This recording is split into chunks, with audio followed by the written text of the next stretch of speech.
Abra sua Bíblia, por favor, em Apocalipse capítulo 3, versículo 7. Ao anjo da igreja em Filadélfia, escreva: estas coisas diz o santo, o verdadeiro, aquele que tem a chave de Davi, que abre e ninguém fechará, e que fecha e ninguém abrirá. Feche seus olhos, coloque a mão sobre o seu coração, por favor. Pai, graças te damos nesta manhã. Eu peço que o teu Espírito, meu Pai, venha nos encher com a tua glória. Derrama sobre nós nesse dia, Deus, um bálsamo. É o que nós precisamos. Fala conosco, meu Pai. Me esconde atrás da tua cruz. Usa os meus lábios, meu Pai. Usa os meus pensamentos. Usa a minha voz, Pai, para falar ao coração da tua igreja tudo aquilo que é o teu propósito. Eu te adoro, meu Deus, com a certeza de que tu começou uma boa obra e tu és fiel para terminar, em nome de Jesus. Amém e amém. Dê o melhor aplauso que você pode dar ao Senhor.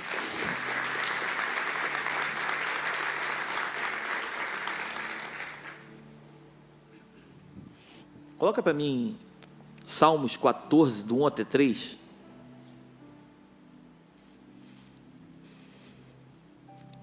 Diz o insensato no seu coração: não há Deus.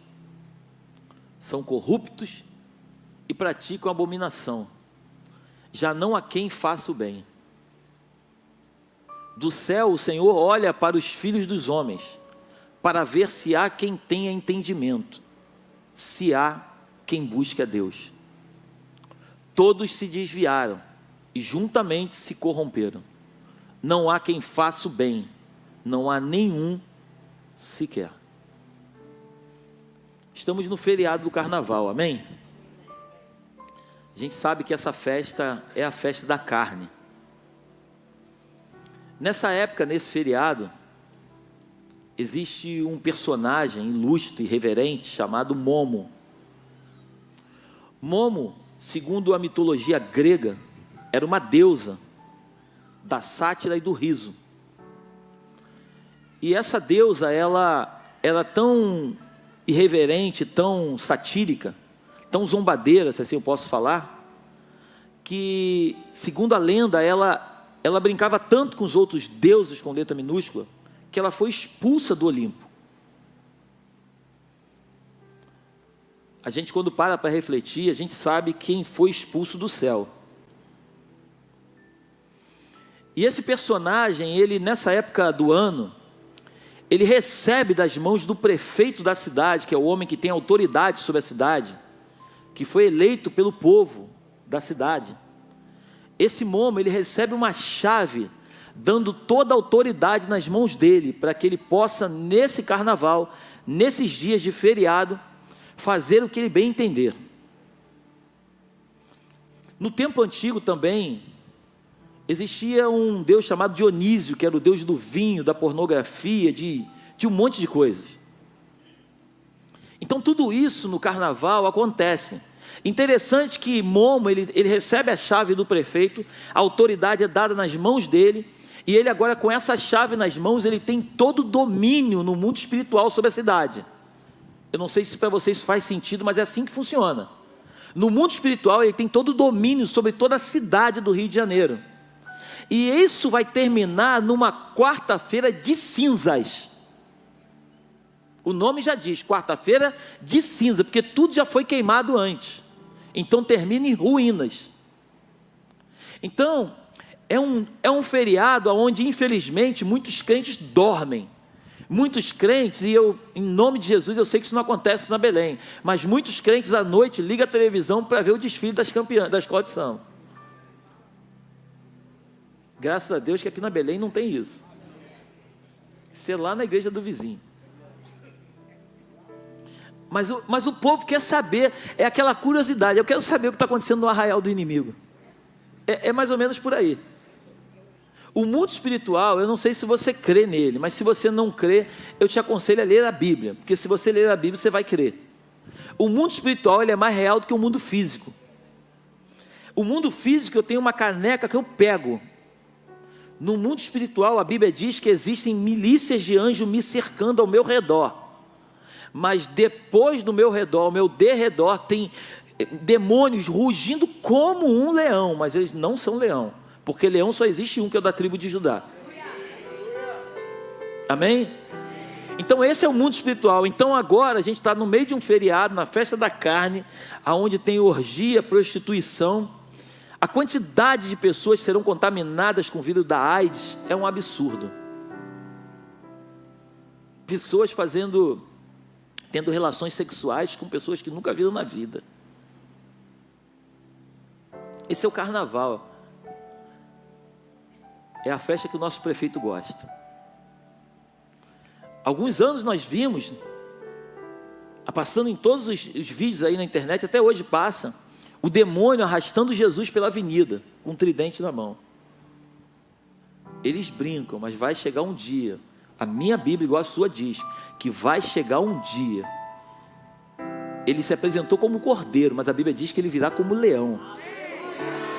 E ninguém fugirá da sua justiça. Ele é bom, mas ele é justo. Ele é fiel. O que ele fala, ele não muda. Ele diz que virá julgar a terra. Ele virá de fato levar aqueles que são dele e separar aqueles que não são. É o que está escrito na tua e na minha Bíblia. Ele vai colocar para um lado as ovelhas e para o outro lado ele vai colocar os bodes. É o que está escrito na tua palavra. É até esquisito que eu falar, mas crescer é perigoso. Porque é difícil você ver, é difícil, mas é difícil você ver uma pessoa pobre soberba, mas você vê muitos homens com dinheiro soberbos. Porque quando eu falo de alguém, talvez seja um pensamento meu, mas quando Deus fala de alguém, é porque Deus está literalmente julgando esse alguém. Então o profeta diz assim: assim diz o Senhor, em outras palavras, por causa da tua soberba, Sébina, eu vou tirar você do trono e vou colocar ele aqui no teu lugar, e ele vai ser honrado, e ele vai ser um homem fiel, e vai fazer aquilo que precisa ser feito. Mas eu quero falar de chave nessa manhã. Quando a gente vai estudar sobre a chave de Davi, a chave fala de autoridade espiritual. Por isso que eu comecei a falar do rei Momo. Foi pega uma autoridade e foi entregue uma autoridade nas mãos de um principado, de um espírito maligno. Foi literal. Eu não estou falando da pessoa, amém? Amém?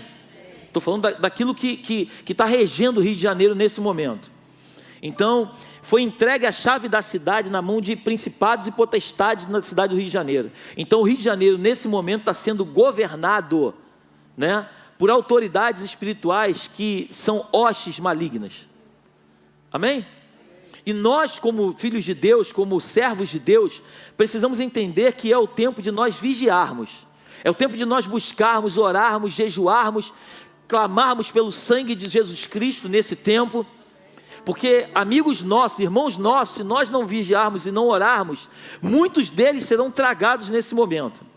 E é triste dizer isso, que muitas vezes acontece nessa época, são homens e mulheres que são de Deus, mas que aproveitam essa época para ir para a farra, aproveitar um pouquinho e depois voltar de novo para casa.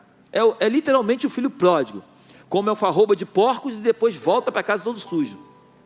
E o pai, como é bom, o pai está aí o pai sempre recebe. Só que chega uma hora que isso tem limite. Amém? Chega uma hora que isso tem limite. Nós temos que aprender a não brincar com Deus. A Bíblia diz que de Deus não se zomba. Aquilo que o homem semear, ele vai colher. Mas eu quero falar sobre chave. Interessante que quando a gente pega uma chave, a chave ela liga um carro, ela abre uma porta, ela fecha uma porta, ela fecha um escritório, ela abre um escritório. Para chegar na igreja aqui, a gente precisa de uma chave para abrir a igreja. Quando você vai para o livro de Samuel, estudar a história do profeta Samuel, a Bíblia diz que Samuel, depois de todas as atrocidades que aconteciam na casa de Eli, mesmo assim, no dia seguinte, Samuel estava abrindo o templo. Então, até para se abrir alguma coisa, precisa de uma chave. Então, a chave normalmente é um objeto pequeno, mas é um objeto que abre grandes coisas, amém? Estamos juntos? Então, para a gente acessar um lugar, a gente precisa de uma chave. Jesus, em Mateus capítulo 16, versículo 19, coloca para mim, por favor, Mateus 16, 19.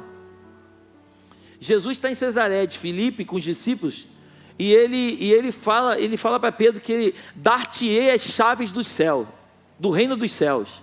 Eu lhe darei as chaves do reino dos céus. O que você ligar na terra terá sido ligado nos céus. E outra vez falando o seguinte, porque a chave ela abre e fecha, amém? O que Jesus está falando é o seguinte, o que você abrir na terra, eu abro no céu. O que você fecha na terra, eu fecho no céu.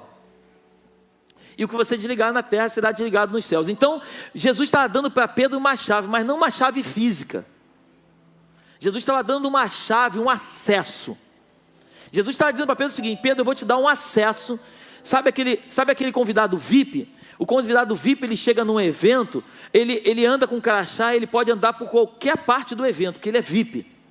Jesus deu para mim e para você, quando ele nos recebeu, ele deu um crachá de VIP. Só que muitas vezes a gente pega o nosso crachá, a gente joga fora, e a gente prefere usar aquela pulseirinha para ficar em pé lá no meio da multidão. Nós temos um crachá VIP, que é frequentar os melhores lugares da terra, é andar nos lugares aonde poucos podem chegar, só os VIP podem entrar, mas a gente prefere abrir mão daquilo que é VIP, para andar no meio do povo e comer alfarroba de porcos. A gente quer ficar no meio da pipoca, eu não posso nem pular muito, mas a gente quer ficar no meio da pipoca, ali no meio da corda, enquanto Deus quer nos levar lá para a área VIP, para o camarote, falou tudo. Só que não o camarote do carnaval, o camarote do reino dos céus.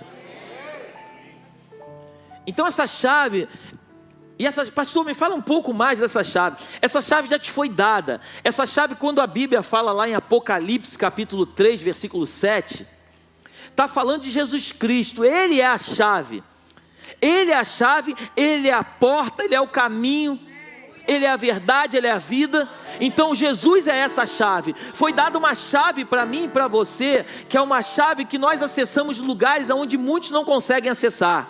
Por isso a palavra de Deus diz que aquele que eu sou o caminho, a verdade e a vida, ninguém vai ao Pai senão através de mim. O que ele está dizendo? Eu sou a chave, só eu posso abrir a porta que vai te levar até o Pai.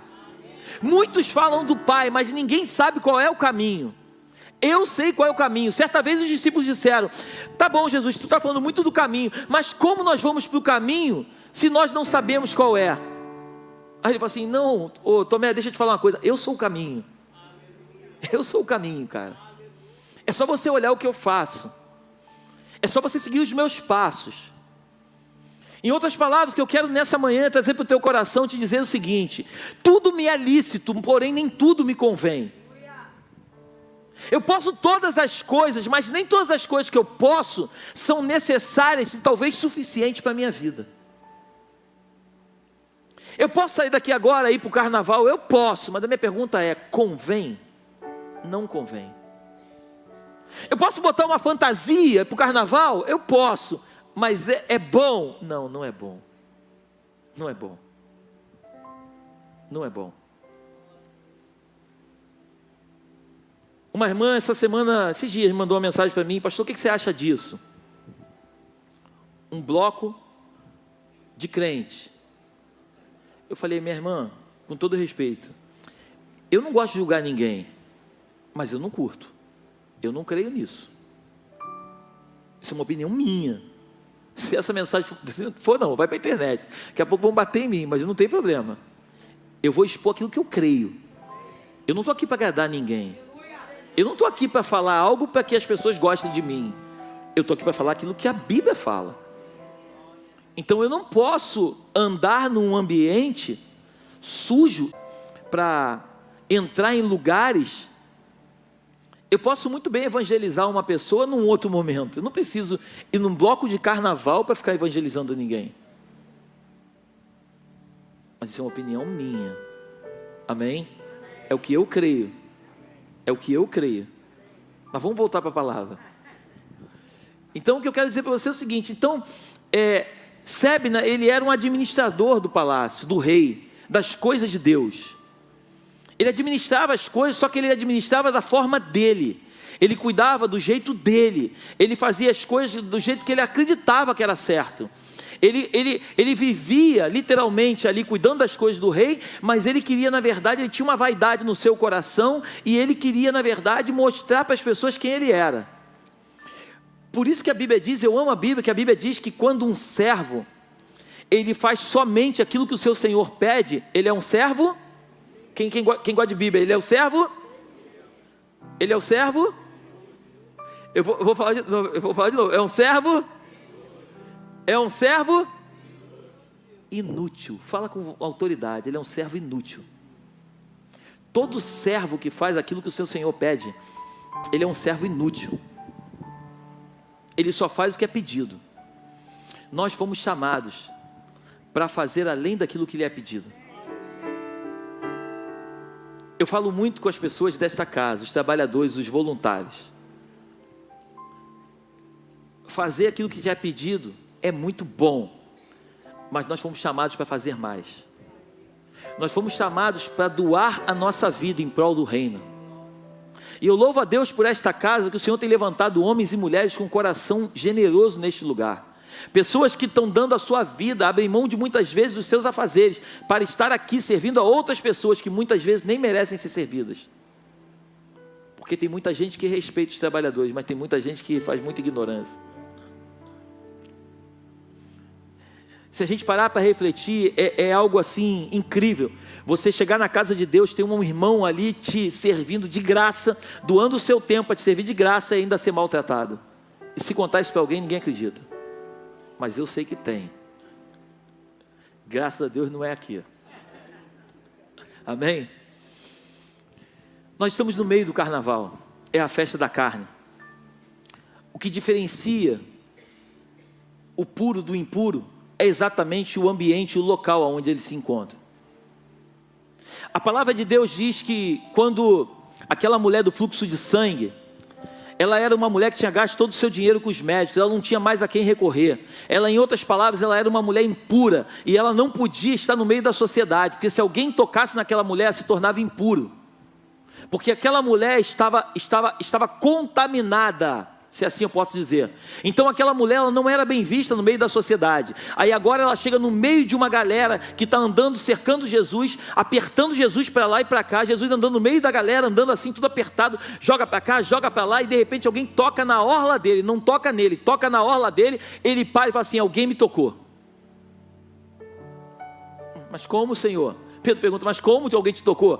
A multidão é grande, é claro que te tocaram. Não, Pedro, tu não está entendendo. Não me esbarraram, me tocaram. Porque uma coisa é esbarrar em Deus, em Jesus, e outra coisa é tocar em Jesus. Sabe como é que você toca em Jesus?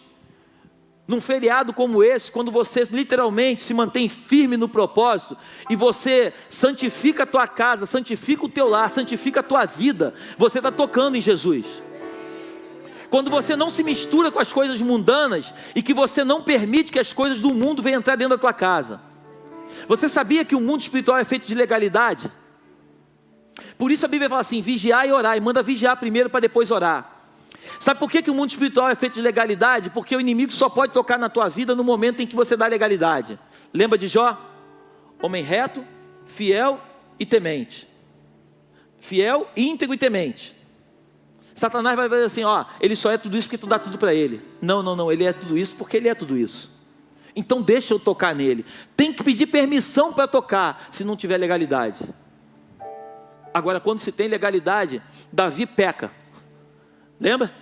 Davi adultera. Pega a mulher do outro camarada. Lembra disso? Lembra? Absalão, quando rouba o trono do pai, pega as concubinas do pai, está escrito na tua Bíblia, ele vai lá para cima do palácio, e ele adultera, e ele tem relações sexuais com todas elas, para que todo Israel visse a vergonha do seu pai. Deu legalidade, vem sentença. Em outras palavras, nosso tempo é curto, mas eu quero resumir essa mensagem, trazendo para o teu coração uma mensagem simples e objetiva. Nós precisamos aprender a não cochear entre dois pensamentos. Nós precisamos ser firmes no Senhor. Andar com Deus é dizer não para o mundo. Nós vivemos no mundo, mas nós não fazemos parte dele. Somos peregrinos numa terra que não é nossa. Em breve voltaremos para a nossa pátria. Eu falei para vocês agora, ela acabou de mandar mensagem, a Lione.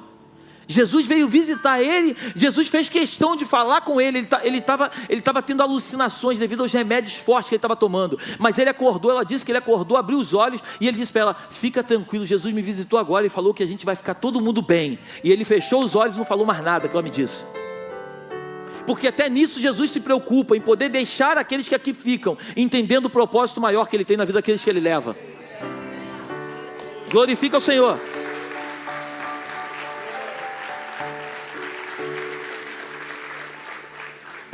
Para nós que ficamos é muito triste, é uma perda muito grande. Para mim então é muito difícil, porque eu amava não, ainda amo muito esse menino. Mas nós precisamos entender que o lugar que, se assim for da vontade de Deus, o lugar que ele está indo é muito melhor do que o nosso. Pastor, mas por que nós oramos tanto e por que ele não foi curado? Eu confesso que eu não sei te responder essa pergunta hoje. Mas uma coisa eu tenho certeza: a vontade do meu Deus e do teu Deus, ela é muito mais soberana do que a minha e a tua. E muitas vezes aquilo que a gente acha que é bom para a gente agora, não é bom para nós. Pastor, mas ele não foi ele que foi curado de câncer? E foi curado literalmente do câncer que ele tinha no abdômen. Só que essa doença é tão maligna, que essa doença veio em outro lugar do corpo dele com uma força tão forte.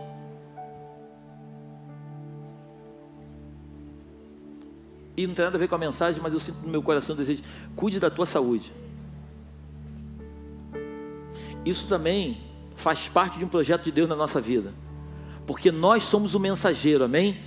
Ele é a mensagem, nós somos o mensageiro. Se nós não cuidarmos do nosso corpo e partirmos daqui num tempo mais curto do que o tempo que Ele determinou para nós, por causa de negligência nossa, isso também pode soar mal no teu coração, mas isso também é pecado. Amém? Cuide do seu corpo, cuide da sua saúde. O nosso corpo é templo do Espírito Santo de Deus. Eu creio que nós precisamos acreditar nisso, nós precisamos orar, dobrar o nosso joelho, buscar ao Senhor enquanto há tempo de buscar.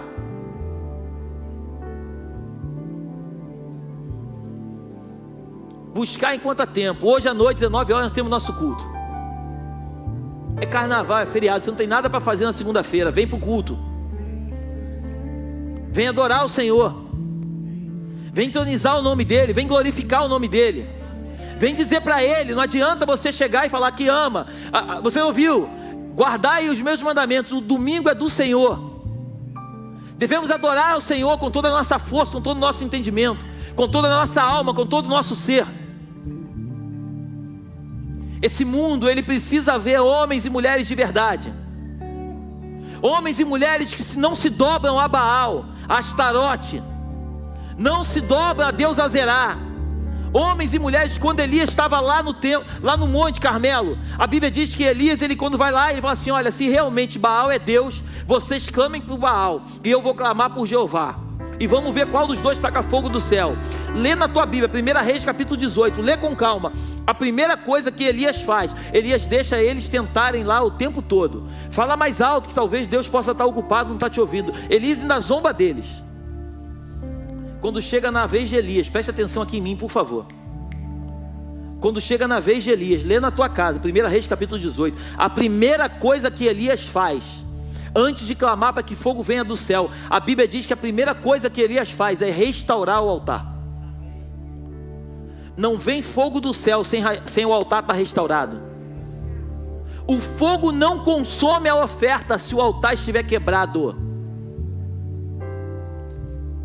Elias restaura o altar, manda pegar água. Naquela época, água era algo escasso, estava faltando água. Ele fala assim: pega a água. Ele faz valas, ele faz canaleta em volta da oferta, ele começa a jogar água, traz mais água. Eu fico imaginando os caras: pô, você está louco, Elias? Não tem água na cidade, não tem água na cidade, não tem água não. Dá um jeito, traz mais água. Se não me falha a memória, ele manda trazer 3 ou 4 vezes água. Ele coloca água em volta de toda a canaleta ali em volta, a vala que ele fez. A Bíblia diz que ele não ora 2 vezes, ele ora uma vez. A Bíblia diz que o fogo desce e consome a oferta, consome a água, consome tudo. Porque Baal não é Deus, só Jeová é o Senhor. O carnaval não é do rei Momo. O carnaval é um feriado que foi estabelecido sobre a cidade do Rio de Janeiro, mas o Rio de Janeiro é do Senhor Jesus Cristo. O Rio de Janeiro é do Senhor Jesus Cristo. O Brasil é do Senhor Jesus Cristo. As nações são do Senhor Jesus Cristo. E Ele vai voltar para mostrar para esse povo que só há um Deus, assim como era em Israel, assim também será no Brasil e em todas as nações. Que o Senhor te abençoe nessa manhã. Que o Espírito Santo de Deus guarde a tua casa e a tua família. Que você seja blindado pelo sangue do Cordeiro. Eu profetizo que o sangue que foi vertido na cruz, aquele mesmo sangue, possa lavar a tua casa e a minha.